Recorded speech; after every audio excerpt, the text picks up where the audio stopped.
Welcome back to Wargamer Champ Gaiden, where today we're going to talk about Age of Sigmar. For those of you that are not familiar with our channel, as this may be your first sort of interaction with us, you can check us out Monday through Thursday here on YouTube. On Friday, we post the whole thing both on YouTube and on soundcloud.com/WSUJ Gaiden. Or just Google The Dark Lord and you'll find my handsome mug come up on the internet waves. You probably won't. No. All right.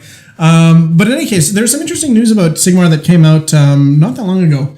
And they have announced that they're going to add a point system. A what? A point system. Oh my goodness. I know. Which is interesting because before that, the narrative, so to speak, has been, we don't need a point system. You can play with whatever you want. Right. And you still can to an extent, at least once these new ways to play come out.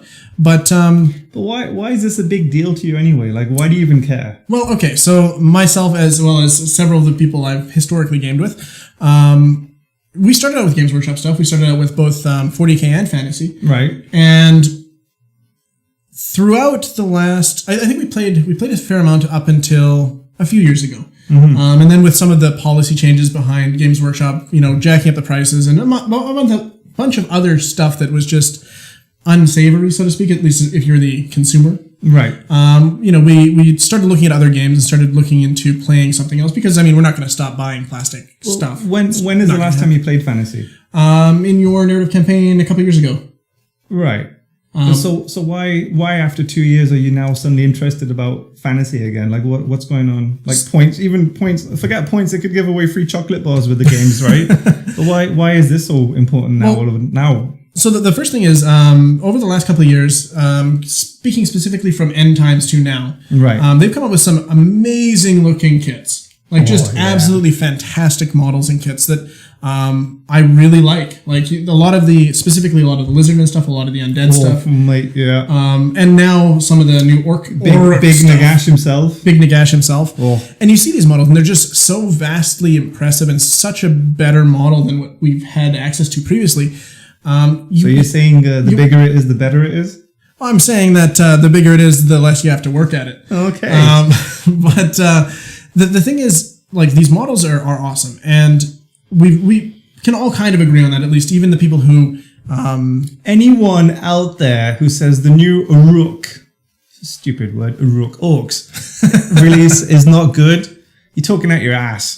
Like, it's amazing. Those models are great. I think most of the models are great. They're amazing. With one exception. Which one? I don't like... Oh, traffic control guy. No, that's not a problem for me. The guy that I don't like, and you're going to totally disagree with me here. If you say the shaman... No. Then carry on. We can still be friends. I love the wyvern. I don't like the way the guy standing on the wyvern looks. Oh, I'm not putting him on. No, that's all right. He is chained onto it, so it kind of makes sense. But the dude on top, he looks like he's just going to fall over. Like he's... Right. So you don't like... Okay, I think he could have been more dynamic. But, that aside, the model range, way better. The renaming convention is stupid, but you got to own orcs in some way, right? Yeah. Got to take them back from Tolkien. Sorry, Tolkien. But that's the thing. Like, historically speaking, I've liked the models. Now, over the last couple of years, I've loved the models. But I haven't had a reason to buy them. Like, I know that they're super expensive. Everybody complains about the price. But, like, right.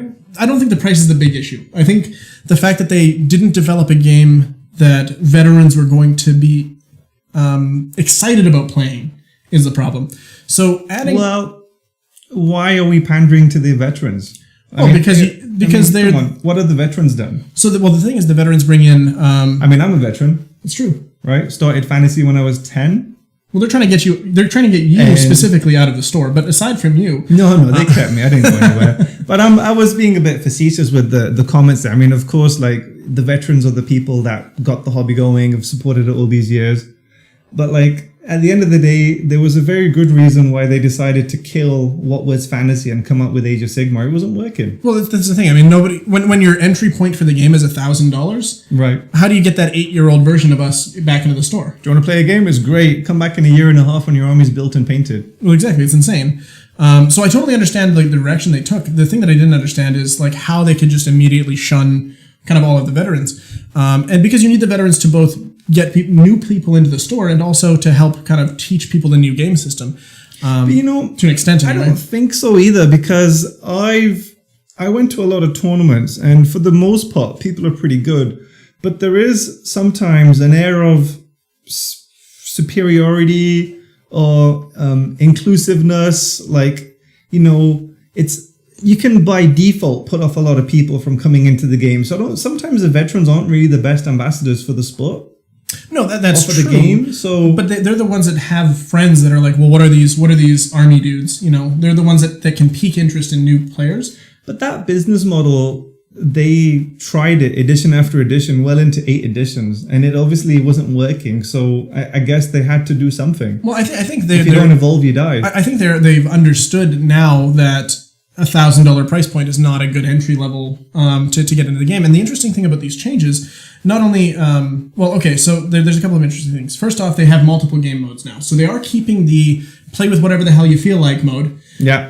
Which I think veterans historically don't care about. At least the ones that I'm aware of. Right.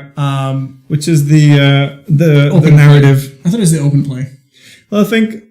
Well, even right now, they already have 2 ways to play, right? So there's you can play through the scenarios in the books. Okay. Right? And they've got some amazing games out of there, right?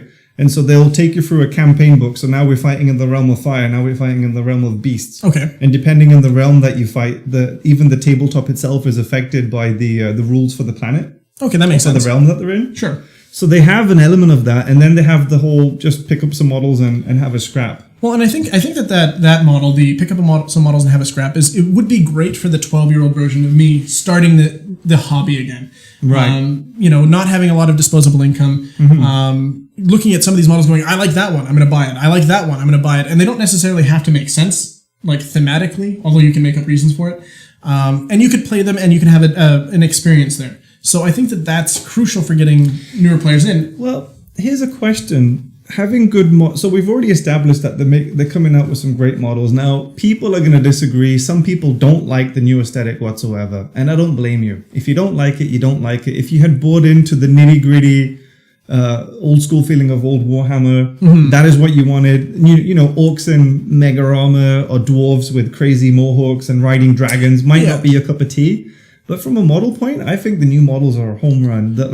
I haven't seen a single race that they've done so far that has not been a home run for me, with the exception of the Sigmarites, the Celestins, because from a model perspective, they're very well done models.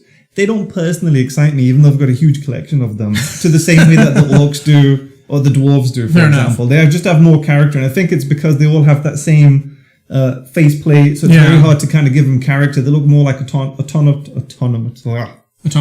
Sure, statues, living statues. All right, well, and I think that's all right. Robots. I think the interesting thing though is soulless men.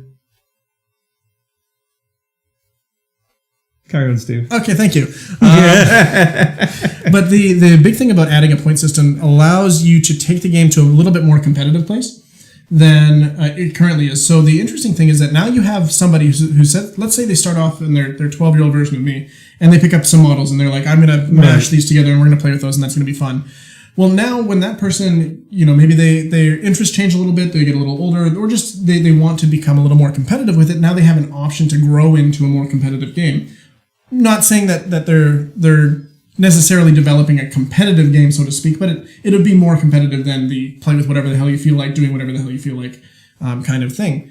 So them having that option, I think, is massive. I think it's going to be a very interesting summer, because there are a lot of players that have left the system on a break. A really good friend of mine loves everything about it, even the current models. Mm-hmm. But he said to me specifically, he goes, Jind, I'm going to wait a year or so and see what state the game's in, and then I'll come back, because I'm not ready for it yet. Fair enough. There's people that enjoy playing the game, like love it. If you check out the Andy and Rem show on YouTube, for example, Andy 2D6, okay, they have a great following. They've fully embraced it.